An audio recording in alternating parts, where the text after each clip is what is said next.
ഹരേ കൃഷ്ണ കൃഷ്ണ കൃഷ്ണ ഹരേ ഹരേ, ഹരേ രാമ രാമ രാമ ഹരേ ഹരേ, ഹരേ കൃഷ്ണ കൃഷ്ണ കൃഷ്ണ ഹരേ ഹരേ, ഹരേ രാമ രാമ രാമ ഹരേ ഹരേ, ഹരേ കൃഷ്ണ കൃഷ്ണ കൃഷ്ണ ഹരേ ഹരേ, രാമ രാമ രാമ ഹരേ ഹരേ, ഹരേ കൃഷ്ണ കൃഷ്ണ കൃഷ്ണ ഹരേ ഹരേ, രാമ രാമ ഹരേ ഹരേ, ഹരേ കൃഷ്ണ കൃഷ്ണ കൃഷ്ണ ഹരേ ഹരേ, ഹരേ രാമ രാമ ഹരേ ഹരേ, ഹരേ കൃഷ്ണ കൃഷ്ണ കൃഷ്ണ ഹരേ ഹരേ, രാമ രാമ ഹരേ ഹരേ, ഹരേ കൃഷ്ണ കൃഷ്ണ കൃഷ്ണ ഹരേ ഹരേ, രാമ രാമ ഹരേ ഹരേ, ഹരേ കൃഷ്ണ കൃഷ്ണ കൃഷ്ണ ഹരേ ഹരേ, ഹരേ രാമ രാമ ഹരേ ഹരേ, ഹരേ കൃഷ്ണ കൃഷ്ണ കൃഷ്ണ ഹരേ ഹരേ, രാമ രാമ ഹരേ ഹരേ. ഹരേ കൃഷ്ണ. ഹരേ കൃഷ്ണ. പ്രണാമം. ഹരേ ഹരേ കൃഷ്ണ. മാതാജി. ഹരേ കൃഷ്ണ മാതാജി. ഹരേ കൃഷ്ണ. ഹരേ കൃഷ്ണ മാതാജി. ഹരേ കൃഷ്ണ മാതാജി. ഹരേ കൃഷ്ണ മാതാജി. പ്രണാമം. തസ്മൈ ശ്രീ ഗുരവേ നമഃ. നമോ വിഷ്ണുപാദായ കൃഷ്ണപ്രേഷ്ഠായ ഭൂതലേ ശ്രീമതേ ഭക്തിവേദാന്ത സ്വാമിനിധി നാമിനേ. നമസ്തേ സാരസ്വതേ ദേവേ ഗൗരവാണി പ്രചാരിണേ നിർവിശേഷ ശൂന്യവാദി പാശ്ചാത്യ ദേശധാരിണേ. ജയ ശ്രീ കൃഷ്ണ ചൈതന്യ പ്രഭു നിത്യാനന്ദ ശ്രീ അദ്വൈത ഗദാധര ശ്രീവാസാദി ഭക്തവൃന്ദ. ഹരേ കൃഷ്ണ കൃഷ്ണ കൃഷ്ണ ഹരേ ഹരേ, ഹരേ രാമ രാമ രാമ ഹരേ ഹരേ. ഹരേ കൃഷ്ണ. നിഗമകൽപതരോർഗളിതം ഫലം ശുഖമുഖാമൃതദ്രവ സംയുതം പിബത ഭാഗവതം രസമാലയം മുഹുരഹോ രസികാ ഭുവി ഭാവുകാഃ. നാരായണം നമസ്കൃത്യം നരം ചൈവ നരോത്തമം ദേവീം സരസ്വതീം വ്യാസം തതോ ജയമുദ്രയേത്. നഷ്ടപ്രായേഷു ഭദ്രേഷു നിത്യം ഭാഗവത സേവയ ഭഗവതേ ഉത്തമ ശ്ലോകേ ഭക്തിർഭവതി നൈഷ്ഠികീ. കൃഷ്ണായ വാസുദേവായ ദേവകീ നന്ദനായ ച നന്ദഗോപകുമാരായ ഗോവിന്ദായ നമോ നമഃ. ഹരേ കൃഷ്ണ കൃഷ്ണ കൃഷ്ണ ഹരേ കൃഷ്ണ. ശ്രീ ശ്രീ രാധാഗോവിന്ദ ടെമ്പിൾ ഇസ്കോൺ മാംഗ്ലൂരിന്റെ ഭാഗവതം ക്ലാസ്സിലേക്ക് എല്ലാവർക്കും സ്വാഗതം. ഹരേ കൃഷ്ണ. എല്ലാവർക്കും ഹരേ കൃഷ്ണ മാതാജി.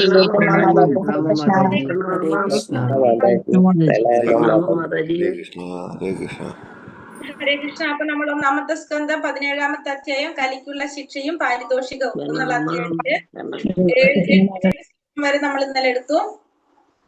ഇന്നലത്തെ ഭാഗത്തിൽ നമ്മൾ എന്താ കണ്ടത്? ഇവിടെ ആരാണ്? പരീക്ഷിത്ത് മഹാരാജാവ് എന്താണ് കണ്ടത്? പരീക്ഷിത്ത് മഹാരാജാവ് ഒരു കലിപുരുഷൻ ആരാണ്? ശൂദ്രനെക്കാൾ താഴ്ന്നവനായിട്ടുള്ള ഒരുവൻ രാജാവിന്റെ വേഷം ധരിച്ച് ആ ധർമ്മത്തെ, അതായത് ഒരു പശുവിനെ ഉപദ്രവിക്കുന്നതായിട്ടാണ് കാണുന്നത് അല്ലെ? പശുവിനല്ല, കാളയെ ഉപദ്രവിക്കുന്നതാണോ? പശുവിനല്ലേ, ഉപദ്രവിക്കുന്നതായിട്ടാണ് കാണുന്നത്. അങ്ങനെ അപ്പൊ അതിനെ കുറിച്ച് ശൂദ്രനോട് പറയുന്നതും, ശൂദ്രന് പിന്നെ നമ്മൾ എന്താ പറഞ്ഞ 4-ാമത്തെ കഴിഞ്ഞു. ഇന്നലെ ഏതെടുത്തത്? 9 വരെ. 7 വരെ. അപ്പൊ പരീക്ഷിത്ത് മഹാരാജാവിന്റെ ഭരണ സമയത്ത് എങ്ങനെയാണ്? ഒന്നും ചെയ്യാനായിട്ട് സാധിക്കുന്ന ഒരു സമയമായിരുന്നില്ല. പക്ഷെ എന്നിട്ടും അവിടെ എന്താ കണ്ടത്? ഉപദ്രവിക്കുന്നതായിട്ടാണ് കണ്ടത്. അപ്പോ ഇത് എങ്ങനെയുള്ളവയല്ല എന്നാ പറയുന്നത്? ബലവാനായിട്ട് നീ കാണുന്നെങ്കിലും എന്റെ സംരക്ഷണത്തിൽ കീഴിൽ കഴിയുന്ന നിസ്സഹായരതെ വധിക്കാനുള്ള സാഹസം നീ കാട്ടിയിരിക്കുന്നു എന്നാണ് ഇവിടെ ആര് പറയുന്നത്? പരീക്ഷിത്ത് പറയുന്നത്. നരദേവനെ പോലെ, രാജാവിനെ പോലെ വേഷം ധരിച്ചെങ്കിലും നിന്റെ പ്രവർത്തികള് ഒരു ക്ഷത്രിയന് യോജിച്ച പ്രവർത്തികളല്ല നീ ചെയ്തിരിക്കുന്നത് എന്നവിടെ പറയണം. അപ്പൊ അടുത്ത ശ്ലോകത്തിൽ പറയാണ്, നീ ഇതൊക്കെ ചെയ്യാനായിട്ട് കാരണം എന്താണ്? എന്തിനാണ് സാഹസം കാട്ടിയത്? ഇപ്പോ ഭഗവാനും അതുപോലെ തന്നെ അർജുനനും അപ്രത്യക്ഷമായതുകൊണ്ടാണോ നിനക്ക് ഇതൊക്കെ ചെയ്യാനുള്ള ഒരു സാഹസം ചെയ്യാനായിട്ട് സാധിച്ചത് എന്നാണ് ചോദിക്കുന്നത് അല്ലെ? അർജുനനും ഇല്ല, ഇപ്പൊ ഭഗവാനും ഇല്ല, അതുകൊണ്ടാണോ നീ ഇതൊക്കെ ചെയ്തതെന്നാണ് പരീക്ഷിത്ത് മഹാരാജാവ് ചോദിക്കുന്നത്. കാരണം അതുകൊണ്ട് നീ എന്താണ്? വധശിക്ഷയ്ക്ക് അർഹനാണ്. കാരണം നിരപരാധിയായിട്ടുള്ളൊരു പശുവിനെയാണ് നീ എന്ത് ചെയ്യുന്നത്? അപഹരിക്കുന്നത്. അതുകൊണ്ട് നിനക്ക് ശിക്ഷ അർഹനാണ് നീ എന്ന് പറയാണ്. അതിനുശേഷം പിന്നെ ഋഷഭത്തോട് ചോദിക്കാണ്, താങ്കൾ ആരാണ് എന്ന്. ഋഷഭത്തിനോട്, കാളയോട് ചോദിക്കാൻ, താങ്കൾ ആരാണ് എന്നാണ് ചോദിക്കുന്നത്. വെളുത്ത ഋഷഭൻ തന്നെയാണോ അതല്ലെങ്കിൽ ഏതെങ്കിലും ദേവൻ വേഷം മാറി വന്നതാണോ എന്നറിയാനായിട്ട് പരീക്ഷിത്ത് മഹാരാജാവ് ആ ഋഷഭത്തിനോട് ചോദിക്കാണ്, താങ്കൾ ആരാണ്? ഹരേ കൃഷ്ണ. ഏതെങ്കിലും എന്താണ് ചോദിച്ചത് ഇവിടെ? താങ്കൾ ആരാണ്? ഞങ്ങൾക്ക് മനസ്താപം ഉണ്ടാക്കാനായിട്ട് ഋഷഭ രൂപത്തില് വന്നതാണോ? ദേവനാണോ? ഒരു മിനിറ്റ്. ദേവനാണ്. 3 പാദങ്ങൾ നഷ്ടപ്പെട്ടിരിക്കുകയാൽ അത് ഒറ്റക്കാലിൽ സഞ്ചരിക്കുന്നുണ്ട്. ഞങ്ങൾക്ക് മനസ്താപം ഉണ്ടാക്കാനായി ഋഷഭരൂപത്തിലെ ഏതെങ്കിലും ദേവനാണോ അങ്ങനെ ചോദിക്കുന്നുണ്ട്. ദേവനാണോ എന്ന് ചോദിക്കുകയാണല്ലേ. അപ്പൊ അങ്ങനെയാണ് പരീക്ഷിത്ത് മഹാരാജാവ് ഋഷഭത്തോട് ചോദിക്കുന്നത്. ഇനി എന്താ ചോദിക്കുന്നത് അടുത്ത ശ്ലോകത്തില്?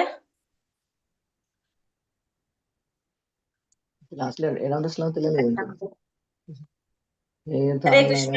ഓം നമോ ഭഗവതേ വാസുദേവായ. ശ്ലോകം 8.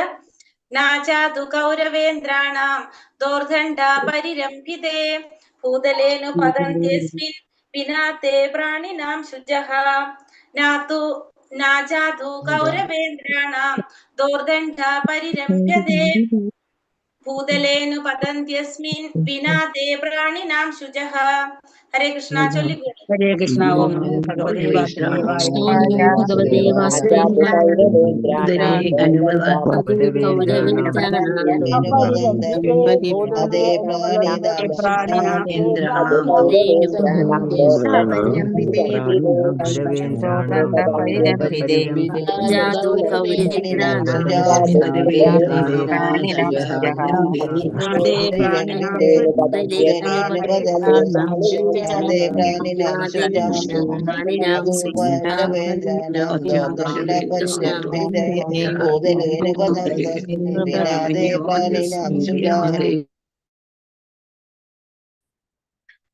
അല്ല, ജാതു ഏതു സമയത്തും കൗരവ ഇന്ദ്രാണാം കുരുവംശത്തിലെ രാജാക്കന്മാരുടെ ദോർദണ്ഡ ബാഹുക്കളുടെ കരുത്ത് പരിരംഭിതെ പരിരക്ഷിക്കപ്പെടുകയാൽ ഭൂതലെ ഭൂതലത്തിൽ പതന്തി മനോവിഷമം ഉണ്ടാക്കുന്നു.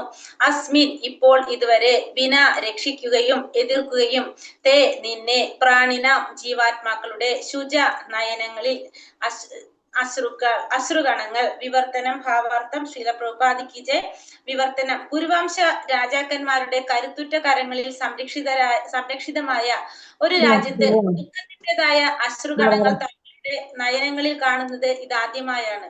ഇതുവരെയും രാജാവിന്റെ അശ്രദ്ധയാൽ ഭൂമിയിലെ ആരും ഒരിക്കലും കണ്ണീർ പൊഴിച്ചിട്ടില്ല.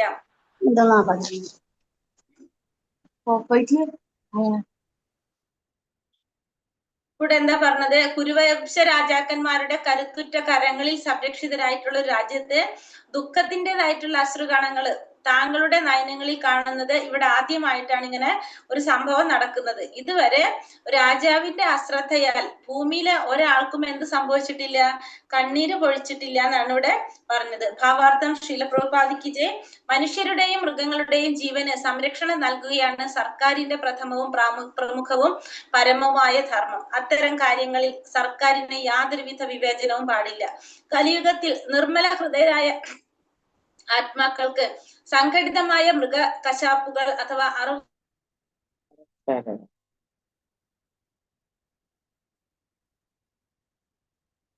ഹരേ കൃഷ്ണ മാതാജി. നെറ്റ് പോയിരുന്നു. ഹരേ കൃഷ്ണ. നെറ്റ് പോയി മാതാജി. ഹരേ കൃഷ്ണ. നെറ്റില്ലാന്ന് തോന്നുന്നു. അവർക്ക് ഈ സംഘടിതമായ മൃഗങ്ങളുടെ കശാപ്പ് ശാലകള് അല്ലെങ്കിൽ അറവുശാലകളൊക്കെ കാണുന്നത് തന്നെ എന്താണ്? പ്രയാസം ഉളവാക്കുന്നതാണ്, ഭീതി ഉളവാക്കുന്നതാണ്. അത്തരത്തിലുള്ള നിർമ്മല ഹൃദയരായിട്ടുള്ള വ്യക്തികൾക്ക്. കാളയുടെ നേത്രങ്ങളിലെ അശ്രുക്കൾ ഹേതുവായി അനുതപിച്ചുകൊണ്ടിരുന്ന പരീക്ഷിത്ത് മഹാരാജാവ് തന്റെ സാമ്രാജ്യത്ത് അത്തരം ഒരു അഭൂതപൂർവമായ സംഭവം ദർശിച്ച് അത്ഭുത പരതന്ത്രനായി. ജീവനെ സംബന്ധിച്ചിടത്തോളം മനുഷ്യരും മൃഗങ്ങളും തുല്യ സംരക്ഷിതരായിരുന്നു. ആസ്തിക്യ രാജ്യത്തിന്റെ രീതിയാണിത്. അപ്പോൾ കാളയുടെ നേത്രങ്ങളിൽ ഈ കണ്ണീര് കണ്ടപ്പോ, അശ്രുക്കള് കണ്ടപ്പോ പരീക്ഷിത് മഹാരാജാവ് തന്റെ സാമ്രാജ്യത്തെ അത്തരം ഒരു അഭൂതപൂർവമായിട്ടുള്ള സംഭവം ദർശിച്ച അത്ഭുത പരതന്ത്രനാവാണ്. കാരണം ഇപ്പൊ തന്നെ നമ്മൾ പറഞ്ഞത് അതാണ് അല്ലെ. കാരണം കരുത്തുറ്റ കരങ്ങളിൽ സംരക്ഷിതരായിരിക്കുന്നത് കൊണ്ട് തന്നെ അവിടെ ദുഃഖത്തിൻ്റെതായിട്ടുള്ള അശ്രു കണക്കള് ഉണ്ടാകുന്നത് പതിവില്ല അവിടെ ആരിലും. പക്ഷെ ഇവിടെ ഇപ്പൊ ഈ കാളയുടെ നേത്രങ്ങളിൽ ഈ അശ്രുക്കൾ കണ്ടപ്പോ മഹാരാജാവിന് എന്താണ് പറഞ്ഞത്? അത്ഭുത പരതന്ത്രനായി. ജീവനെ സംബന്ധിച്ചിടത്തോളം മനുഷ്യരായാലും മൃഗങ്ങളായാലും തുല്യ സംരക്ഷിതരായിരുന്നു. അപ്പോ എല്ലാവരും ഒരു രാജാവിനെ സംബന്ധിച്ച് പ്രജകളാണ്, മനുഷ്യരും പ്രജകളാണ്, മൃഗങ്ങളും പ്രജകളാണ്. ആ രാജ്യത്തെ പ്രജകളാണ് രണ്ടു കൂട്ടരും. ആസ്തിക്യ രാജ്യത്തിന്റെ രീതിയാണിത്. ഒരു ധർമ്മം സ്ഥാപിച്ചിട്ടുള്ള അല്ലെങ്കിൽ ധർമ്മിഷ്ഠമായിട്ടുള്ള ഒരു രാജ്യത്തെ നിയമം അങ്ങനെയാണ്. അവിടെ എങ്ങനെയായിരിക്കും? മൃഗങ്ങളും മനുഷ്യരും എല്ലാം പ്രജകളാണ്. അവർക്കെല്ലാവർക്കും സംരക്ഷണം രാജാവിന്റെ ഉത്തരവാദിത്വം തന്നെയാണ്. ശ്ലോകം 9. മാസൗരഭേയാത്ര സുജോ വേത്തു തേ വൃഷാലാദ്ഭയം മാരോധീരംഭദ്രം തേ കലാനാമയി ശാസ്ത്രി മാസൗരഭേയാത്ര ശുചോ വേത്തു തേ വൃഷലാദ്ഭയം മാരോധീരംഭദ്രം തേ കലാനാമയി ശാസ്ത്രി.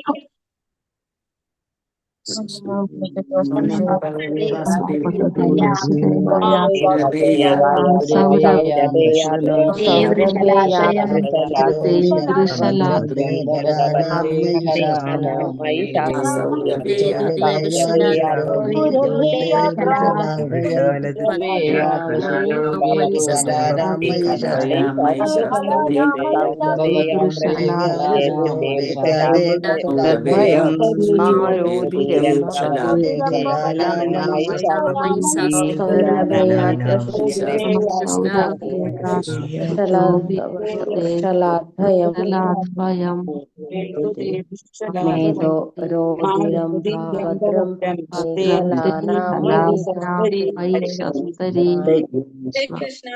മാ അരുത് സൗരഭേയ ഹേ സുരഭി പുത്ര അത്ര എന്റെ രാജ്യത്തിൽ ശുച വിലാപം വേത്തു കൈവെടിയുക തേ അങ്ങയുടെ വൃഷല ശൂദ്രനാൽ ഭയകാരണം മാ അരുത് രോധി കരയുക അംബ ഗോമാതാവ് ഭദ്രം സർവമംഗളം തേ അങ്ങേക്ക് ഖലാനാം അസൂയാലുക്കളുടെ മയി ഞാൻ ജീവിച്ചിരിക്കുമ്പോൾ ശാസ്ത്രി ഭരണാധികാരി അഥവാ അധിപൻ. വിവർത്തനം ഭാവാർത്ഥം ശ്രീല പ്രഭുപാദ് കി ജയ്.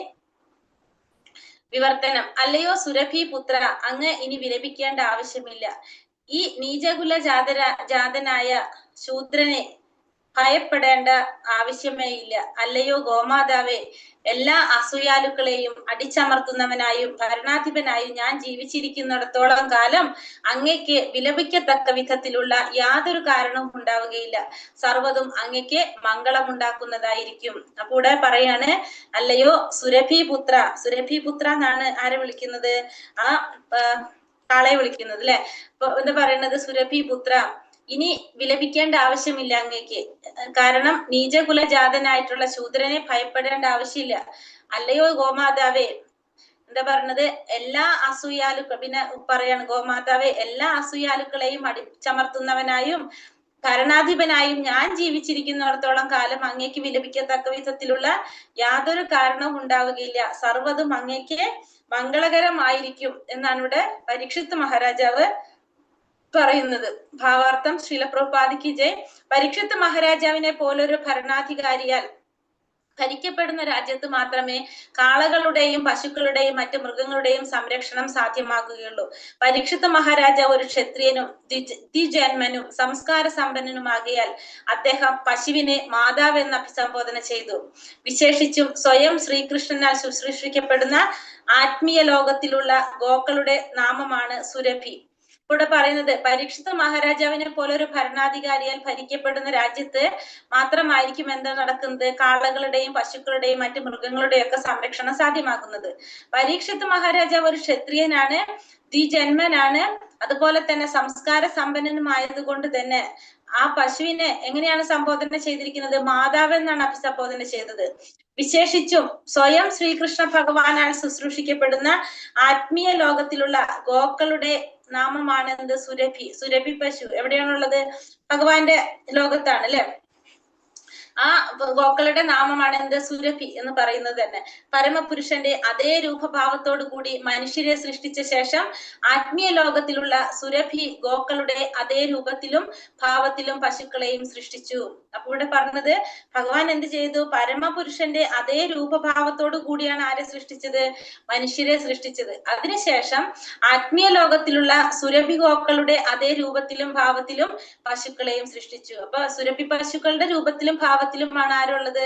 പശുക്കൾ ഉള്ളത്.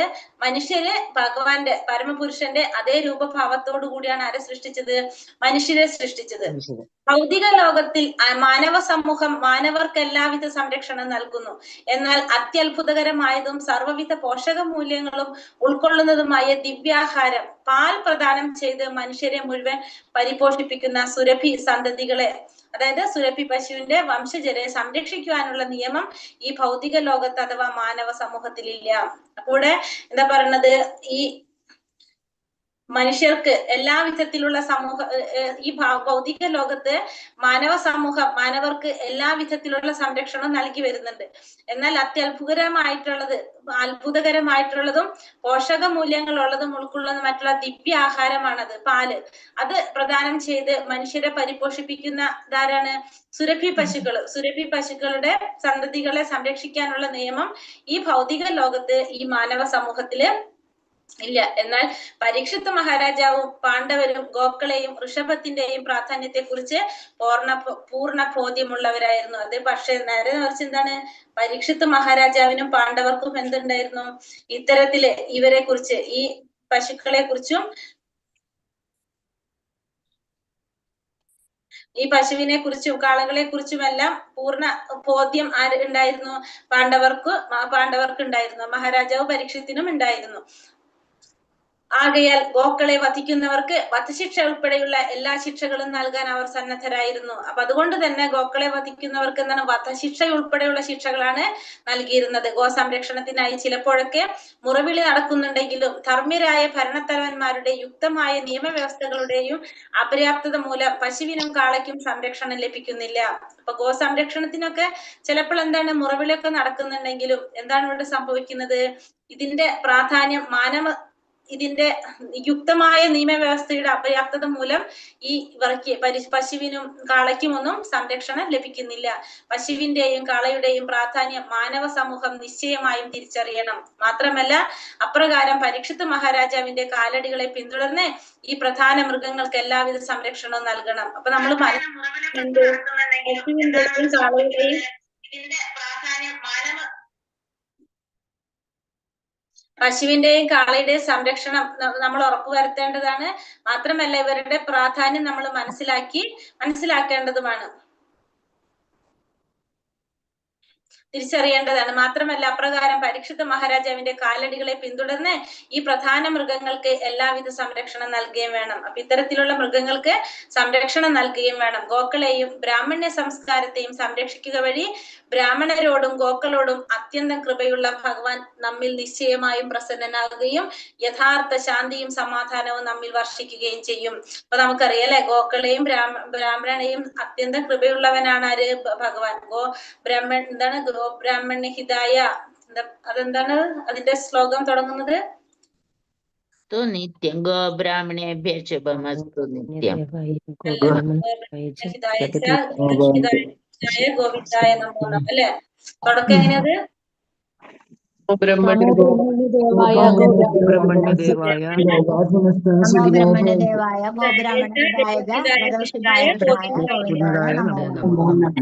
ഗോവിന്ദായ നമോ നമഃ. ഇവിടെ എന്താ പറയുന്നത്? ബ്രാഹ്മണരെയും അത്യന്തം കൃപയുള്ളവരാണ് ആര്? ഭഗവാൻ. ആ ഭഗവാൻ എന്താണ് പറഞ്ഞത്? സംരക്ഷിക്കുകയാണെങ്കിൽ, ഗോക്കളെ ബ്രാഹ്മണരെ സംരക്ഷിക്കുകയാണെങ്കിൽ ഓട്ടോമാറ്റിക്കലി എന്താ പറയണത്? നിശ്ചയമായിട്ടും പ്രസന്നനാവുകയും യഥാർത്ഥ ശാന്തിയും സമാധാനവും നമ്മിൽ വർഷിക്കുകയും ചെയ്യും. അപ്പോ നമ്മളിൽ നിശ്ചയമായിട്ടും പ്രസന്നനാകും. നമ്മള് ഗോക്കളെയും ബ്രാഹ്മണരെയും സംരക്ഷിക്കുകയാണെങ്കിൽ യഥാർത്ഥ ശാന്തിയും സമാധാനവും വർഷിക്കുകയും ചെയ്യും. ശ്ലോകം 10-11. യസ്യ രാഷ്ട്രേ പ്രജാ സർവ ത്രസന്ത്യേ സാധ്യ സാധുഭിഃ തസ്യ മത്തസ്യ നശ്യന്തി കീർത്തിരായുർഭഗോ ഗതിഃ. യസ്യ രാഷ്ട്രേ പ്രജാ സർവ ത്രസന്ത്യേ സാധ്യ ധാതുഭിഃ തസ്യ മത്തസ്യ നശ്യന്തി കീർത്തിരായുർഭഗോ ഗതിഃ. ചൊല്ലിക്കോളൂ.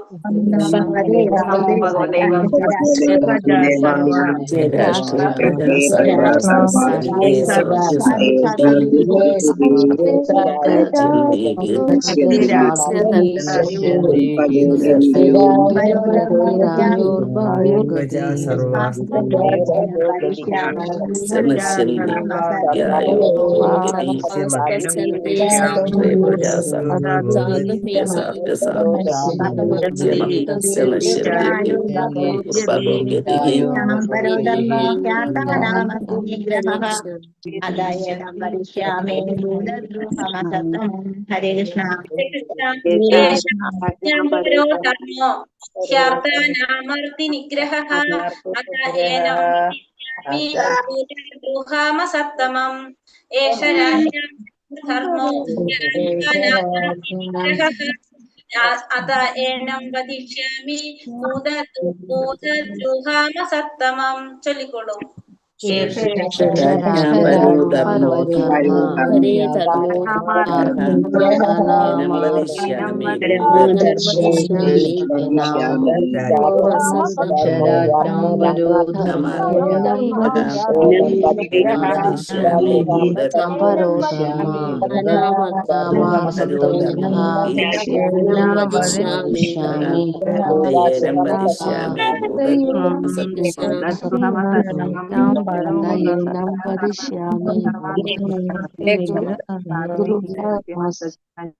ഹരേ കൃഷ്ണ. യസ്യ യാതൊരുവന്റെ രാഷ്ട്രേ രാജ്യത്ത് പ്രജകൾ സർവ ത്രസ്യന്തെ ഭയപ്പെട്ടു സ്വാതി ഹേ സ്വാതി അസാധുഭി ഖലന്മാരാൽ തസ്യ അദ്ദേഹത്തിന്റെ മത്തസ്യ വ്യാമോഹിതരുടെ നശ്യന്തി നശിപ്പിക്കുന്നു, ഇല്ലാതാക്കുന്നു, കീർത്തി ആയുസ്, ഭഗ ഭാഗ്യം, ഗതി നല്ല പുനർജന്മം, ഏഷ അവയാകുന്നു, രാജാക്കന്മാരുടെ പരമമായ ധർമ്മം, ഹി നിശ്ചയമായും, ആർത്താന ദുഃഖിതരുടെ ആർത്തി ദുരിതാനുഭവങ്ങൾ, നിഗ്രഹ ഇല്ലാതാക്കുന്നു, അത ആകയാൽ, ഏനം ഈ മനുഷ്യൻ, വധിഷ്യാമി ഞാൻ വധിക്കും, ഭൂതദ്രുഹം മറ്റു ജീവജാലങ്ങളെ ദ്രോഹിക്കുന്നവൻ, അസത്തമം അത്യന്തം നീചനായ. വിവർത്തനം ഭാവാർത്ഥം ശ്രീല പ്രഭുപാദി കി ജയ്. വിവർത്തനം: അല്ലയോ സ്വാതി, സ്വന്തം രാജ്യത്തെ സർവ്വജീവജാലങ്ങളും ഖലന്മാരാൽ ഭയപ്പെടുത്തപ്പെടുമ്പോൾ രാജാവിന്റെ സത്കീർത്തിയും ആയുസ്സും ശ്രേഷ്ഠതാപൂർണമായ പുനർജന്മവും പെട്ടെന്ന് ശൂന്യമാകുന്നു. ദുഃഖിതരുടെ ദുരിതങ്ങൾ അകറ്റുകയാണ് രാജാവിന്റെ പരമവും പ്രധാനവുമായ കർത്തവ്യം. ആകയാൽ മറ്റു ജീവികളോട് വളരെ ക്രൂരമായി പെരുമാറുന്നതിനാൽ അത്യന്തം നീചനായ ഒരു മനുഷ്യനെ ഞാൻ നിശ്ചയമായും വധിക്കും. അപ്പൊ പരീക്ഷിത് മഹാരാജാവ് എന്താ പറയുന്നത്?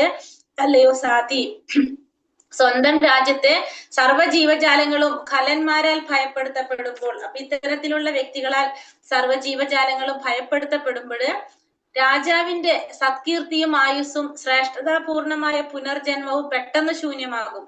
കാരണം രാജാവിന്റെ പ്രജകള് പ്രയാസപ്പെടുമ്പോ പിന്നെ അവിടെ രാജാവിന്റെ ഭരണം നല്ലതല്ലാന്നായി മാറിയില്ലേ.